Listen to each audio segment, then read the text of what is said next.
You can make a lot more money than you're currently making. And in your heart, you know that it's true. But for whatever reason, you're not doing it. And the reason you're not doing it is because there's something blocking you. And I'm sure you've probably heard, if you've been around marketing and sales, people that have resistance towards selling, people might say if somebody had a gun to the head of somebody that you love, would you sell more? Would you market more? And it's not even a question. If you love somebody and all you have to do is just market and your life is not in danger or jeopardy in any kind of way, and you could do something to save somebody's life and your life is not in jeopardy and it's somebody you love, you're going to do it. And so even with that statement, and if you agree with that statement, that's evidence that you could be making more money and you're not. However, I will say this, it is not your fault. The reason why you're not making more money than you currently are is because of money blocks.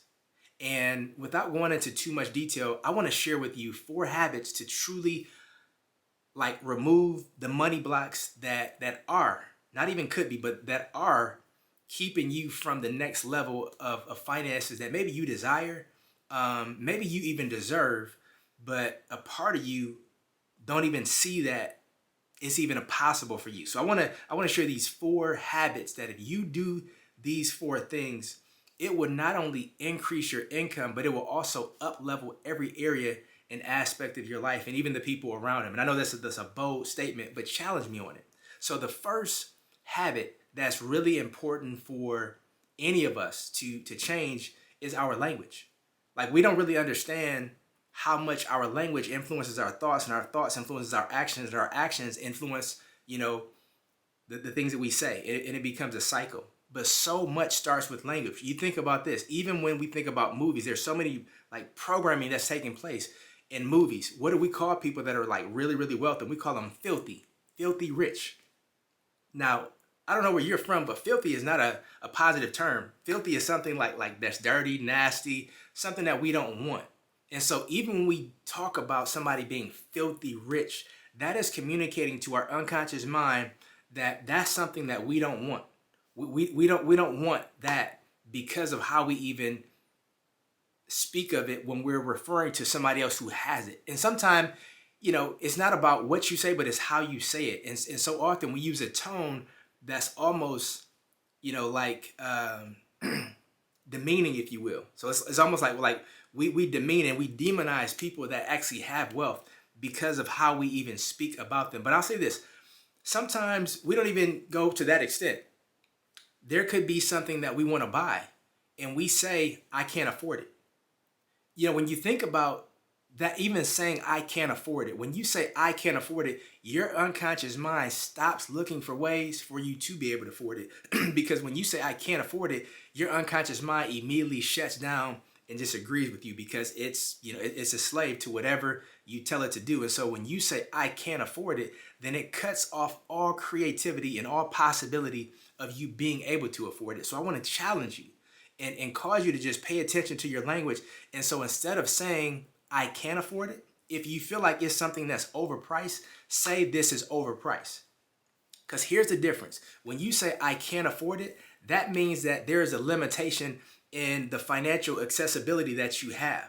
But when you say it's overpriced, that means there's just a disagreement in the evaluation. And you don't think that what they're valuing is worth the value that you want to pay. But that doesn't mean that you can't afford it if you don't want to. So when you rephrase I can't afford it with that's overpriced, your unconscious mind now looks for different ways to cause that evaluation to be more in alignment with what you want, but it does not stop looking for ways for you be able to pay for it, if you will. And it's not thinking about lack or poverty or just shutting down, not looking at things. But that's something I really want to challenge you to do, is pay attention to your language and pay attention to the language of others. Because so often when we watch different superhero movies and things like that, the villain is somebody who's an entrepreneur, they're rich, and they're evil. So many different movies. And challenge me on that. Look for yourself. But so often we're programmed without even realizing it. But our language is one of those crucial things that we must change to truly get to where we desire to be and really get rid of these money blocks. Now, the second habit that I want to encourage you to truly implement into your life is I want you to determine and come up with 3 arguments as to why the world is a better place if you have more money. Why do I say arguments? When I say arguments, when we argue against something, that means that we have a conviction about it, we have a boldness about it, we have a belief about it, like this is the hill that we're willing to die on about it. And when we think about when we're arguing, we look for evidence, we look for references, we look for ammunition to prove our point. And so when you argue that the world would be a better place if you had more money, then that means you're going to look for evidence and references to support your argument. Because a lot of times, even in arguments, we can be wrong, but we still look for ways to be right because most of us would rather be right than be happy. And that's a whole other conversation for a different day. But again, when it relates to arguments, when you come up with an argument, your unconscious mind and your entire situation is more likely to position itself to yield to whatever you are arguing about. And so how you can even start this, and I encourage you to write it down, how you can even start this argument is the world is a better place if I have more money because, and then you just add on to the because, but 3 times, 3 different arguments. And when you write from this perspective, you're going to start to believe it more, and it's going to like seep into you, and it's something that you're going to embody, and you're going to believe it from a totally different level. But I promise you, when you play full out, you write this and you come up with 3 arguments why the world is a better place because you have money, then you're going to, not only are you going to look for ways, but you're going to start attracting ways where you can like have more money. Because again, we all understand that the world, it's profitable for all of us for the world to be a better place. So I want you to have more money, because if the world can be a better place if you have more money, man, by all means, I want you to have it, and so do so many other people. And this is something that I want you to look for evidence to prove that to be true. Now, the third habit is truly to immerse yourself in money conversations. Now, this could be hopefully people that you know, where you can have conversations about money, or you can just listen in on people that have conversations about money, whether it's a podcast, a book, audio program of some sort. And I want you to think about this.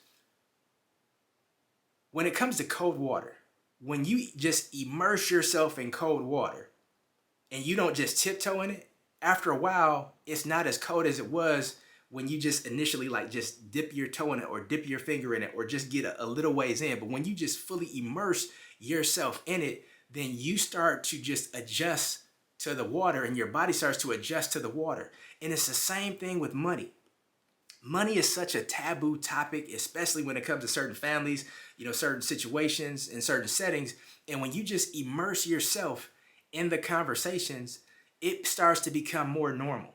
And especially when we start normalizing wealth and getting rich, and not associating that people that have a lot of money are evil or dangerous, or they rob somebody to get it. Like, we need to normalize positivity, because the world, as we agreed, and I agree with you, that the world is going to be a better place when you have money. And so when we immerse ourselves in these conversations, then we start to become more comfortable with the thought of having money. Because if you don't become more comfortable with the thought of having money, then you're never going to be comfortable with the reality of having money. So you have to be comfortable with the thought of having money before you can be comfortable with the reality of having money. Because so often, when people think about money, the first thing that they do is how to get rid of it. Because when people have a lot of money, there's so many negative thoughts associated with having money. Like, this person is not going to like me, or I won't have enough to give all of my family money or all of my friends money. And if I don't give this person the same amount I give this person, then, I'm going to have enemies. And so in order for me to keep all of my family and all of the people around me happy, I'm just going to be broke like everybody else. And so often we justify that unconsciously. It's not even something that we think about consciously, but money has a lot of deep-rooted, negative associations that are not true. They're just made up, and it's like they're right or wrong in the mind of those who ever possess it. But again, if you don't become more comfortable with the thought of having money, you'll never be comfortable with the reality of having money. And people that are not comfortable with the reality of having money, they will find some kind of way to sabotage their situation to never have it, because they're not comfortable having it. Now, here's the fourth and final habit that I really want you to play full out on. And again, I want you to play full out on all of these. This fourth one, typically people say they'll do more good in the world. They'll help more money when or if. And here's what I want you to do. I want you to find 3 people that when you have millions of dollars, or a lot of money, or you're super wealthy, whatever like abundance is to you, like when you have that number, who are the 3 people that you would help and do something phenomenal for? Now write down those 3 people. Now here's the fourth thing that I want to challenge you to do. Even though you might not have the money in your possession right now, I want you to find something that you can do nice for those 3 people that you determine, even right now in your current financial situation. Why do I want you to do that? I want you to do that because I want you to start practicing what it feels like and what you would do if you had the money and when you have the money. Because people don't realize that the greatest form of faith is preparation. And so when you determine who you're going to do something phenomenal for when you get the money, but then you do something great for them even before you get the money, then that's just preparation for when the money comes. You're just going to do something that much greater for those people, but you're already starting off where you are right now. Because so often we don't realize that if we take one step, somehow 2 steps of progress is given to us. But so often we don't take that one step because either we don't see it, it's not in our reality, or we don't think that it's possible for us. And so when you start to truly condition yourself to act as if, then the if will come based on the actions that you take. Because again, faith, the greatest form of faith, is preparation. And the more that you are comfortable with having money in your imagination and in your mind, the more comfortable you're going to be with having money in your reality. And the more you're going to have a much more profitable and beneficial relationship with money that so many people aspire to, and rarely does anybody get to it because of the financial trauma that we see all around us, just based on how people, interact with money and flow with money and debt, and how they look at people with money and what they do when they have it. And I want you to have a much different experience. And so if you've gotten any value from this video at all, I want to encourage you to share this with 3 people. 3 people that if they had more money and when. And let's do this. Let's not say if, let's say when.